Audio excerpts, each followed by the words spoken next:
আসসালামু আলাইকুম। আশা করি আলহামদুলিল্লাহ ভালো আছেন। আলহামদুলিল্লাহ আমরাও ভালো আছি। এই যে এখানে আমি আগে 2-1 দিন আগেই রুটি বানিয়ে রেখেছিলাম, দেখেন এখনও ভালো রয়েছে। আর হালকা রুটি বানিয়ে হালকা একটু সেকা দিয়ে রেখেছিলাম। তাই এখন এই যে আমাদের জন্য নাস্তা বানিয়ে নিচ্ছি। হালকা একটু তেল দিয়ে ভাজলে যেমন একটু মচমচে হয়, খেতে ভালো লাগে, কিন্তু শুধু রুটি হলে অত একটা ভালো লাগে না। তাই যে নাস্তা বানিয়ে নিচ্ছি। আর এখানে ডিম ভেজে নেব, 2টা ডিম এখানে পেঁয়াজ দিয়ে ভেজে নিচ্ছি সকালে নাস্তার জন্য।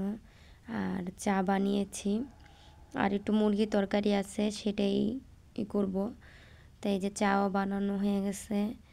তাই নাস্তা ভেজে বাচ্চাদের দিয়ে দেওয়া হয়েছে, ওরা খাচ্ছে। তাই এই যে রুটিগুলো কয়েকদিনের জন্যই বানিয়েছিলাম, অনেক দিনের জন্যই। তা নাস্তা ভেজে তারপরে দুপুরে রান্নার আয়োজন করব। আর আজকে রান্না করব হলো খিচুড়ি। যে রুটিও ভাজছি, এর সাথে সাথে আবার ডিমও ভেজে নিলাম, কেন বাচ্চাদের ডিম দিব। আর যদি ওরা চা খায় চাও দেব সাথে, কিন্তু ডিম দিয়ে আগে দিব, নাহলে শুধু চা দিয়েই খাবে। আর এই যে মুরগির তরকারির কথা যে বলছিলাম, সেই মুরগির তরকারিটা। তাই নাস্তা খাওয়া দাওয়া শেষে চলে আসছি তাড়াতাড়ি করে, একটু লেটই হয়ে গেছে। আজকে যেহেতু শুক্রবার, জুম্মার দিন, তাই সবাইকে জুম্মা মুবারক। তাই এই যে তাড়াতাড়ি করে মুরগির পাও ঠ্যাং গিলা কলিজাই রান্না করতেছি, সাথে 2-1 টুকরা গোশ দিয়েছি বাচ্চাদের জন্য। আর খিচুড়ি রান্না করব, ভুনা খিচুড়ি।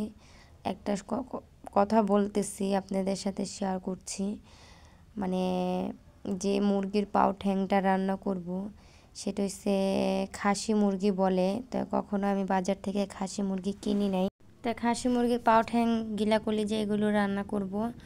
আর পাশের চুলায় আমি মুগ ডাল ভেজে নিচ্ছি, যেহেতু বলেছি পোলাও চালের ভুনা খিচুড়ি রান্না করব এটার সাথে খাওয়ার জন্য। তাই এখানে তাড়াতাড়ি করে পোলাও চালের ভুনা খিচুড়িটা বসিয়ে দিলাম।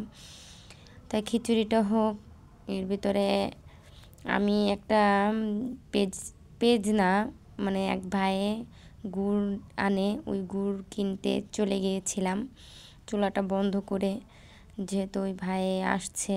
তো গুড়টা নাকি অনেক ভালো, তার জন্য। তো এখানে তাড়াতাড়ি করে এসে তারপরে আবার বসিয়ে দিলাম খিচুড়িটা। তাই হোক, এ পর্যন্ত। সবাই ভালো থাকবেন, সুস্থ থাকবেন। ভিডিওটা যদি ভালো লেগে থাকে তাহলে লাইক, কমেন্ট, শেয়ার করতে ভুলে যাবেন না। আর এই যে খিচুড়ি বেড়ে নিয়েছি খাওয়ার জন্য, সবার খাওয়া হয়ে গেছে, এখন আমি খাবো। সবাই